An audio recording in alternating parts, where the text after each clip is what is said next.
What's up, everybody, and welcome back to the Shield Splitter Podcast. So today, we're going to talk about some Super Smash Bros. Ultimate.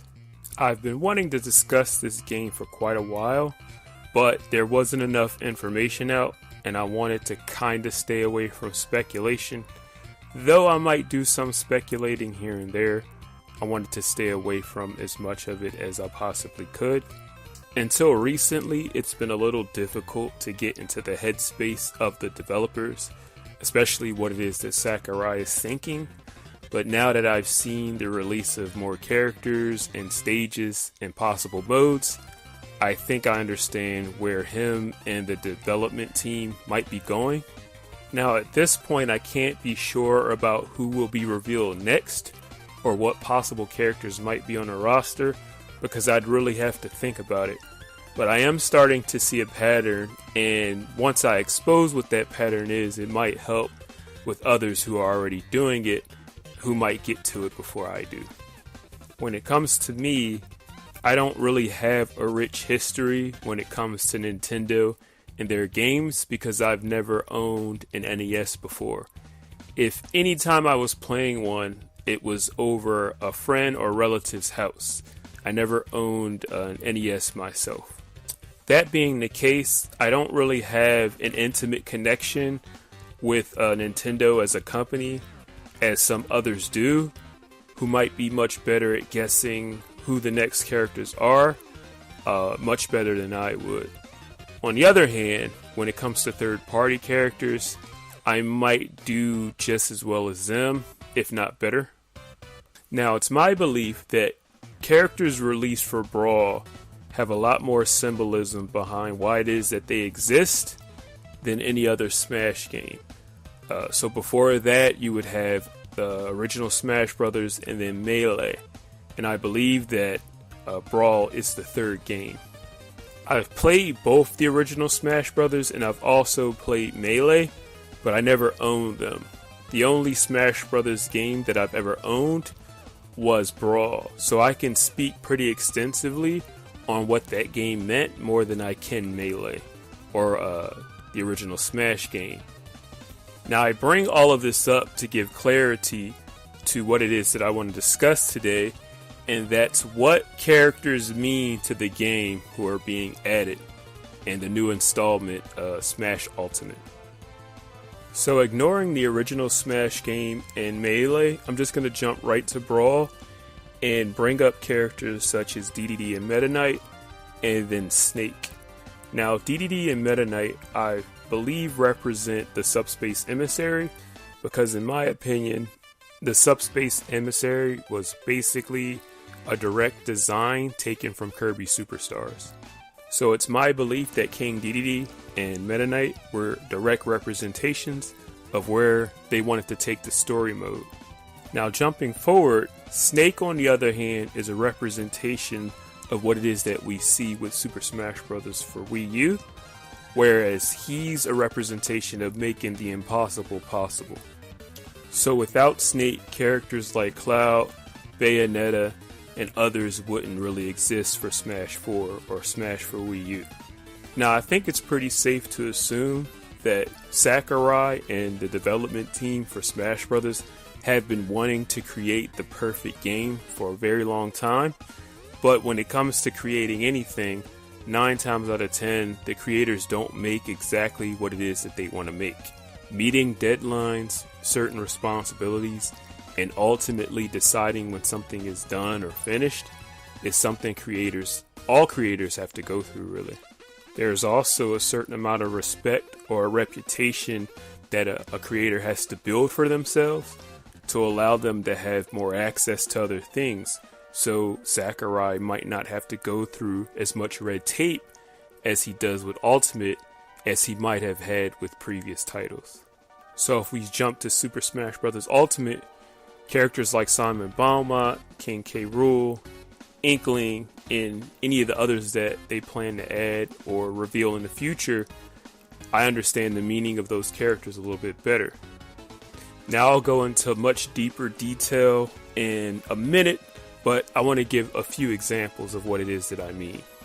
So the Inklings, for example, I tie them directly to the new fun and exciting modes that we're getting because of how their mechanics work. I truly believe that stamina mode being able to be attached to stock matches are a direct result of the Inklings being added. So for a more general idea, the extended representation for certain franchises, such as Donkey Kong Country or Super Mario or The Legend of Zelda, I believe that's where Squad Strike comes in. That characters or more franchises can have more representation for teams. So you can pick an all Legend of Zelda team, or an all Donkey Kong Country team, or an all Super Mario Brothers team.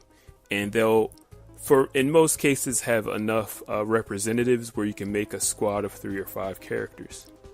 Another brief example. So now that we have both the Metroid series and Castlevania series side by side, stage hazard bosses, or just stage bosses, period, make much more sense. Whether it's for an adventure mode or some sort of story mode, we have both representatives side by side. So I wouldn't be surprised if the design for adventure maps were based on one or the other, maybe even both. So we'll definitely go into detail about all of that and much more right after this.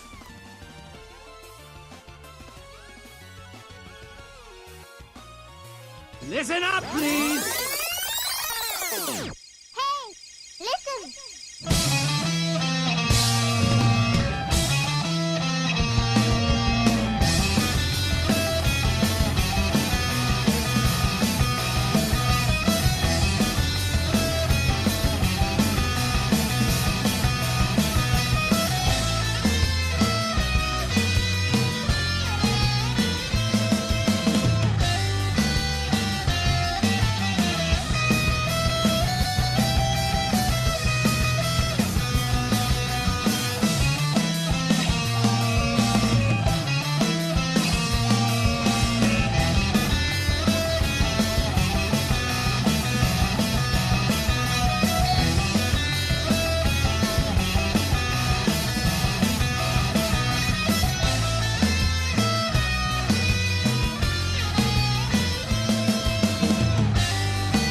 Listen up, please!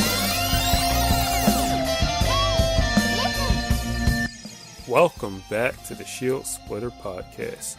So there's a lot of meaningful changes that I'd like to discuss, but I don't think I'm going to have time to go over all of them, so I'm just going to cover quite a few. So the first thing I'm going to try to cover are the one-to-one comparisons, which I'll explain in detail now. True rivalries, which I'll probably get to at a later time. Doing the impossible, and then what characters mean specifically to the game as a whole. Now, all of those other topics will get pretty deep because the way that adventure mode is probably going to work is going to be a little different. The way that assist trophies work is a lot different. The way that characters are represented from their brands or their franchise is a lot different. For example, having one from each Zelda title, such as a Link, Zelda, and Ganondorf representing different Legend of Zelda games. Now, all of that's important to bring up because this is truly Sakurai's legacy title. All of the things that he's doing are pointing to the fact that this might be the last Smash Bros. Game, or possibly the last Smash Bros. Game that he develops personally, or that he's in charge of. I'm betting money that Sakurai is definitely trying to cross all his T's and dot all his I's and get all his P's and Q's in order with this game. And from what I'm looking at, that's exactly what he's doing, and he's getting it right.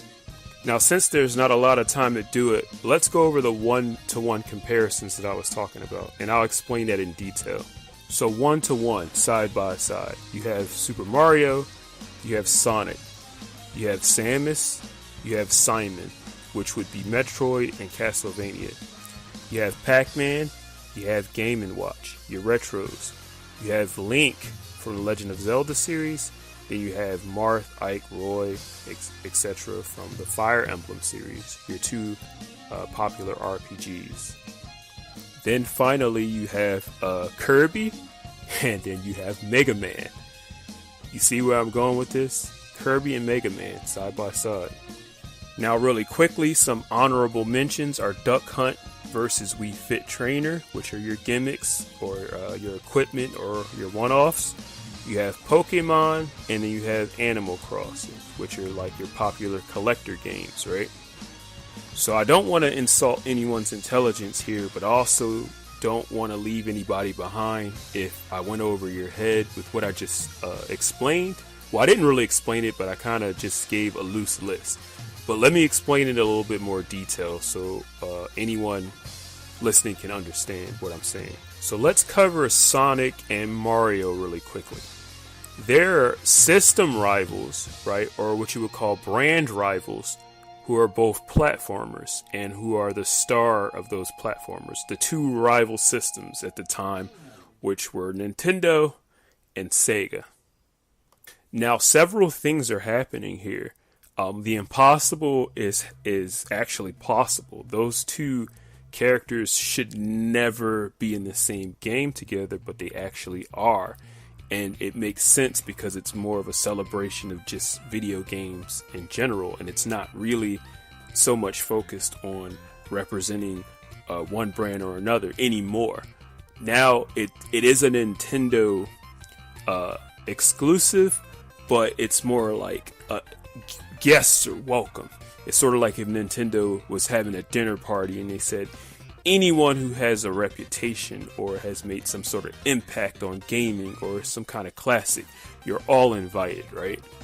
So Sonic and Mario are arguably the two platformer kings. You could argue that perhaps you can throw Mega Man in there and you could probably throw Kirby in there, but those are the two kings of adventure platforming. We'll get into some other things, but more so for the straightforward level by level platforming, that's more of a Mario and Sonic thing, and those two side by side exist in the same game. That's legacy for you, right? That's the impossible becoming possible. Now, right after that, you have Samus Aran and Simon Belmont, or also Richter if you want to count him. And they are basically, your action-adventure side-scrollers for your labyrinths and your mazes, which are now labeled Metroidvania-style games.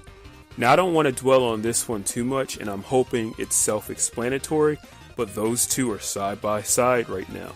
That's a reality. Simon Belmont and Samus Aran are in the same game. The impossible becoming possible.